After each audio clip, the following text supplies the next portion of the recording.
Good morning, students. Today we will discuss about biology activities for class 10th which come in board exams.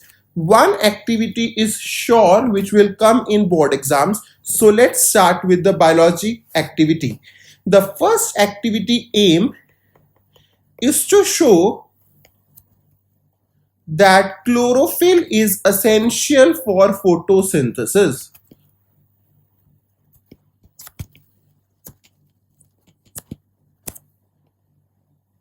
Chlorophyll is essential for photosynthesis.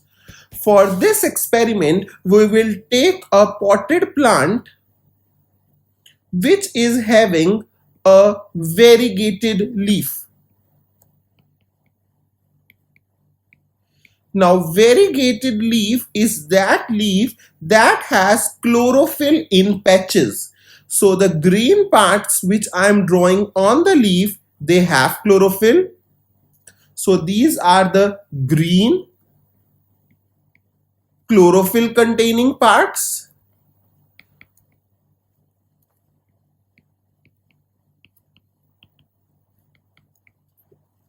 and the rest parts which I am drawing in yellow color are the non-chlorophyll containing part of the leaf. So which I have drawn in yellow color, they are the non-green, yellow, non-chlorophyll containing parts of the leaf.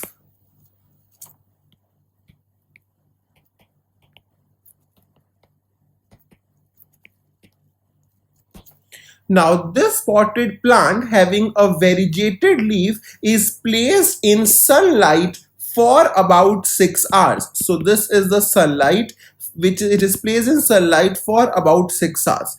After placing in sunlight about 6 hours, we will cut this variegated leaf, we will pluck this variegated leaf, and then this variegated leaf we will pluck and we will place inside the boiling water. After placing inside the boiling water, we will immerse this variegated leaf in alcohol. After we immerse this variegated leaf in alcohol, this leaf would become colorless. So this leaf would become colorless. Now this colorless variegated leaf, is dipped in iodine solution. It is dipped in iodine solution. Now when we dip this variegated leaf in iodine, this colorless variegated leaf in iodine solution, then what happens? The part which were green earlier, they turned blue-black. The parts which were green earlier, they will turn blue-black. Blue-black parts, blue-black color of the leaf of the green parts. So the parts which were green earlier, they have turned blue-black. Whereas parts which were yellow earlier, they remained colorless. Now why did this happen? Now the blue black color of the green parts was because since green parts they were having chlorophyll, they formed starch. Because the green parts they were having chlorophyll, they were able to form starch. This starch reacted with iodine and turned the colorless leaf blue black. But the blue black colored appear only in those parts which were green, because the green parts they were able to do photosynthesis due to presence of chlorophyll. They were able to form starch, and this starch reacted with iodine and turned the green colored part blue black, whereas the yellow color part they remained colorless because they were not able to do photosynthesis. So no chlorophyll, because they were having no chlorophyll, so they were having no starch, and so blue black color did not appear. This proves that chlorophyll is essential for photosynthesis. Now let us discuss second activity. The aim of this activity is to show carbon dioxide is necessary for photosynthesis.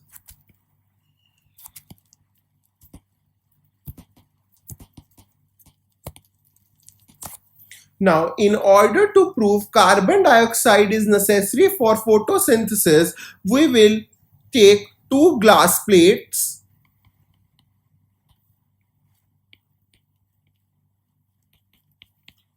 On these two glass plates, we will keep two plants. This is plant A, which we have kept on one glass plate. This is the A plant. And then this is the plant B, which we have kept on the second glass plate.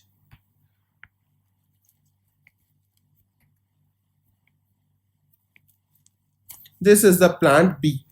Now, on the glass plate of plant A, we will keep a watch glass. This is the watch glass in which is kept potassium hydroxide, KOH. Here is kept potassium hydroxide. Whereas in plant B, we will not keep a watch glass containing potassium hydroxide. Now we will cover both these plants with a bell jar. So we have covered both these plants with a bell jar. This is the bell jar.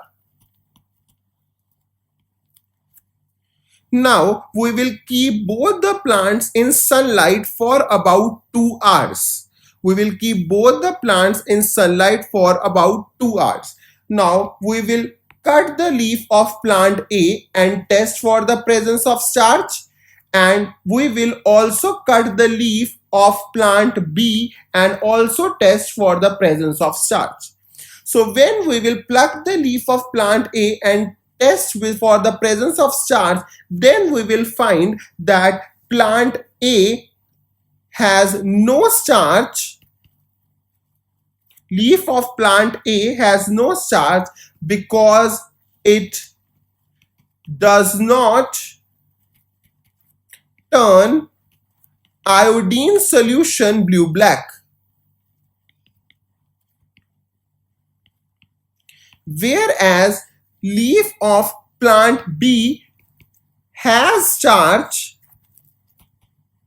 because when reacted with iodine,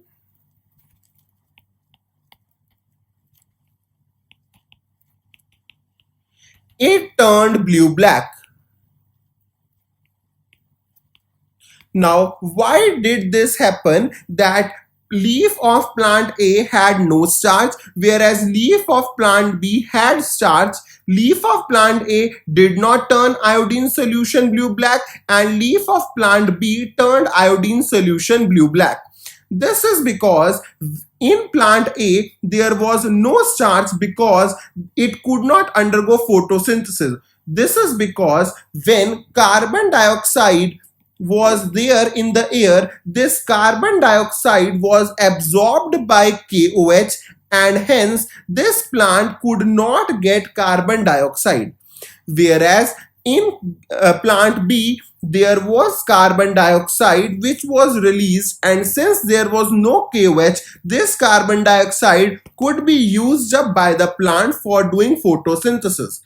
Since in plant A, it had KOH, this KOH absorbed all the carbon dioxide, and hence this plant could not perform photosynthesis. So since photosynthesis was not performed by this plant, so starch was not formed, and since starch was not formed, it did not reacted with iodine to give blue-black color. Whereas in plant B, because carbon dioxide was available, since there was no KOH, so it could undergo photosynthesis, so starch was formed by the photosynthesis process, and now this starch react with iodine to give blue-black color. This proves that carbon dioxide is necessary for photosynthesis.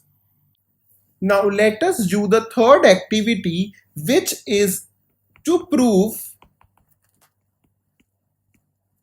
carbon dioxide is produced during respiration.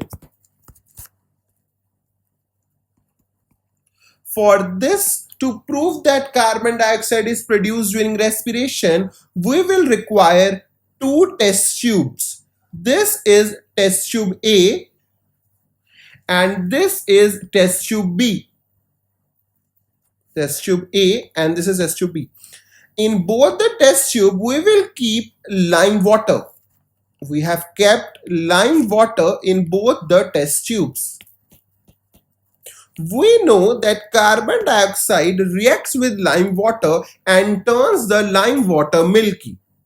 Now, in test tube A, we will blow air with the help of a syringe. With the help of an injection or syringe, we will blow air in test tube A. So this is the syringe by which we are blowing air in test tube A. Whereas in test tube B, we will blow air with the help of a glass tube and we will ourselves blow air. So this is the mouth of the person which is blowing air in the test tube B with the help of a glass tube. So in test tube A, we are blowing air with the help of a syringe, whereas in test tube B, a person is blowing air with the help of a glass tube. So what will we observe? We will observe that in test tube B, lime water turns milky quickly. Whereas in test tube A, it takes time to turn lime water milky. So in test tube B, it will turn milky quickly, whereas in test tube A, it will take time to turn milky. This proves that when we exhale, when we breathe out, carbon dioxide is released, because carbon dioxide, it will react with lime water and turn it milky. So this proves that the air we exhale contain carbon dioxide, because lime water turns milky only when reacting with carbon dioxide, and it turns milky quickly in test tube B because when we exhale we breathe out carbon dioxide. It takes time for the lime water to turn milky in test tube A because although the air contains carbon dioxide, but it is not in a concentrated form. So by this activity, we prove that carbon dioxide is produced during respiration. Now let us perform the fourth activity, which aim is to prove that plant lose water from leaves during transpiration. So plant lose water from the leaves during transpiration. For this, we will require a plant. We will take a plant. I am drawing a plant which we will require in this activity,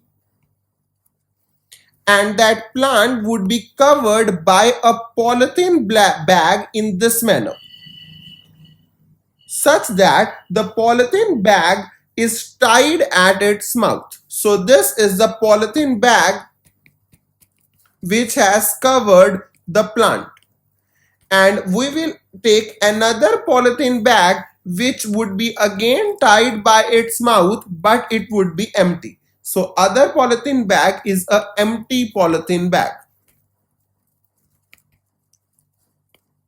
Now what we will do, we will keep these plants in sunlight for 1 to 2 hours.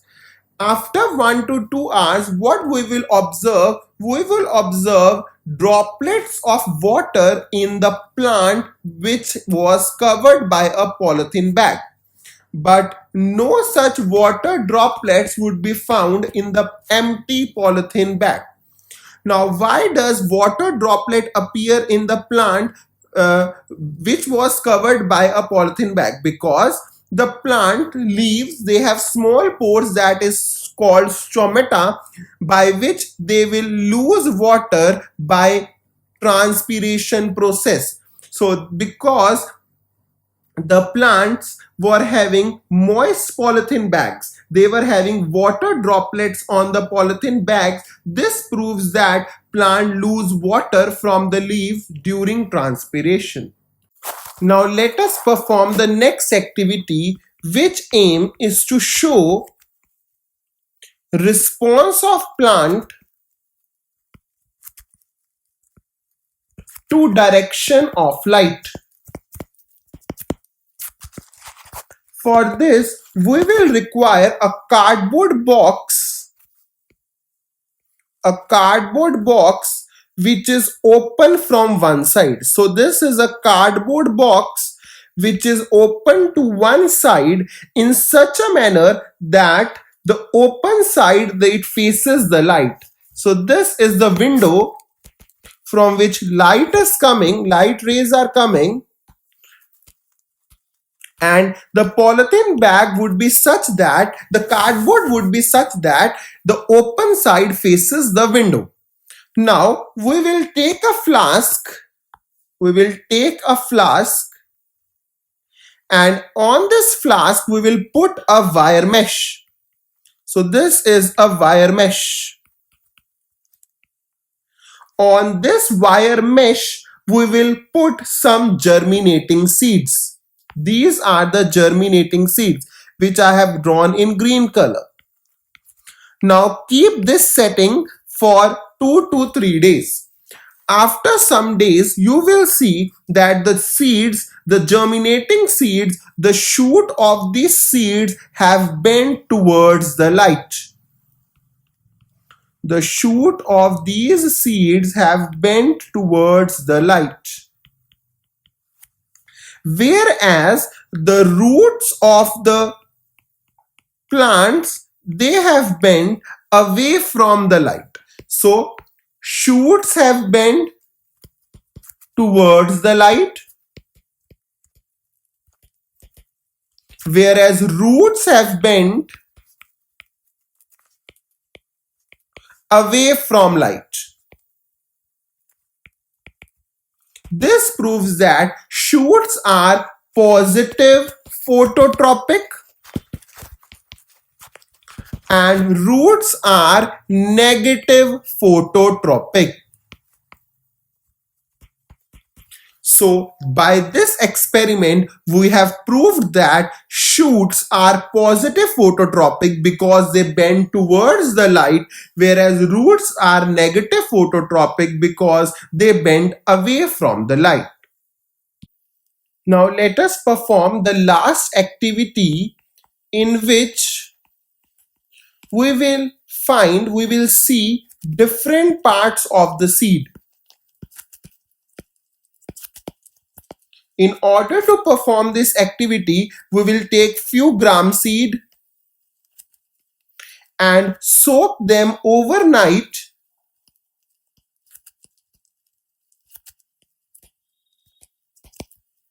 in water. So we have taken a beaker which is filled with water and put some gram seeds in it.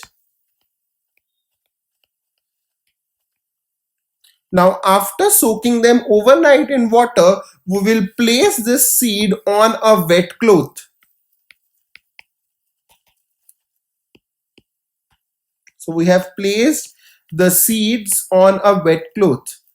Now we will leave them for few days. After few days, the seed would germinate and we will cut open the seed to see the following parts. The seed would have outer covering called testa. Outer covering of the seed would be called testa, and inside there would be an embryo which has two parts, epicotyle and the radicle. The epicotyle will germinate into the shoot, whereas radicle will germinate into the root. And the part which is the most large is the cotyledons, which has food in it, which gives food to this embryo.